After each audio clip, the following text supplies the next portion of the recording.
जी sir, તમારું નામ? Amit Gajjar, chairman the Surat people's provident bank limited. અમારી બેંક દર વર્ષે બ્લડ ડોનેશન કેમ્પ યોજે જ છે। 21મી એપ્રિલ અમારો સ્થાપના દિવસ છે, તો આ વર્ષે 105 વર્ષ પૂરા થયા એ નિમિત્તે અમે 1051 બોટલ ભેગી કરવાનો ટાર્ગેટ રાખ્યો છે અને એની સ્ટ્રેટેજી રૂપે અમે આ વખતે અલગ અલગ બ્રાન્ચ પર અલગ અલગ દિવસે બ્લડ ડોનેશન કર્યા છે, જેમાં અત્યાર સુધીમાં આજ પહેલા 500 બોટલ ભેગી કરી ચૂક્યા છે અને આજનો અમારો ટાર્ગેટ બીજી 700 થી 800 બોટલ ભેગી કરવાનો છે। તો અમને ચોક્કસ વિશ્વાસ છે કે આજે 800 અને 500 મળીને 1300 થી 1400 બોટલ અમે ભેગી કરી લેશું અને આ જે મેગા રક્તદાન કેમ્પમાં જે સભાસદો, અમારા ગ્રાહકો તથા ડિપોઝિટરો તથા સમાજના સર્વે લોકોનો સહકાર મળ્યો છે એ બદલ સર્વેનો આભારી છું।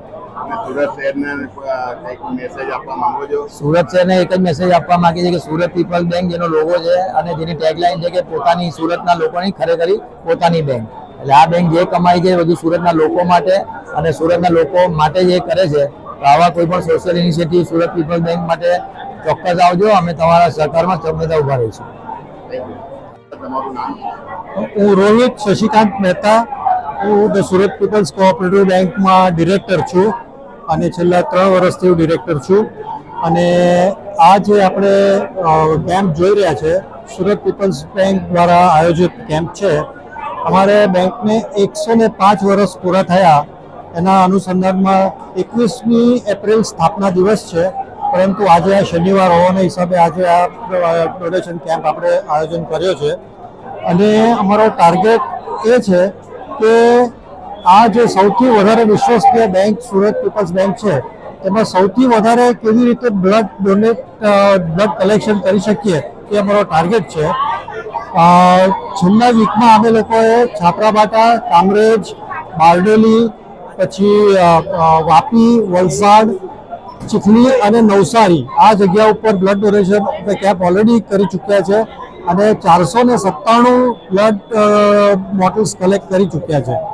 અમારો આજનો ટાર્ગેટ અહીંયા છે કે આ 105 વર્ષ પૂરા થાય છે તો 1051 બોટલ મિનિમમ આપણે પૂરી કરવી છે।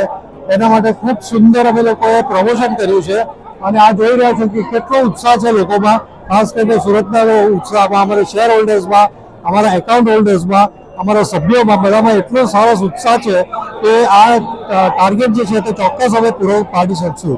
અને આ તો એક અમારી સમાજ સેવાનું કાર્ય છે, બાકી સુરત પીપલ્સ બેંક ઘણી બધી બીજી પ્રવૃત્તિઓમાં સંકળાયેલું છે, એ આપ સર્વેને આપ બધા વિદિત છો તે બધી બાબતમાં। અને આ વર્ષે અમે 4 નવી બ્રાન્ચ ખોલી, એટલે માર્ચ પહેલાની વાત કરું છું, 4 નવી બ્રાન્ચ ખોલી છે અને 13,1300 કરોડનો બિઝનેસ અમે લોકોએ કર્યો છે, 13% ગ્રોથ સાથે, એટલે ખૂબ અદ્ભુત કામ આ વર્ષે થયેલું છે અને એનો આ નમૂનો છે।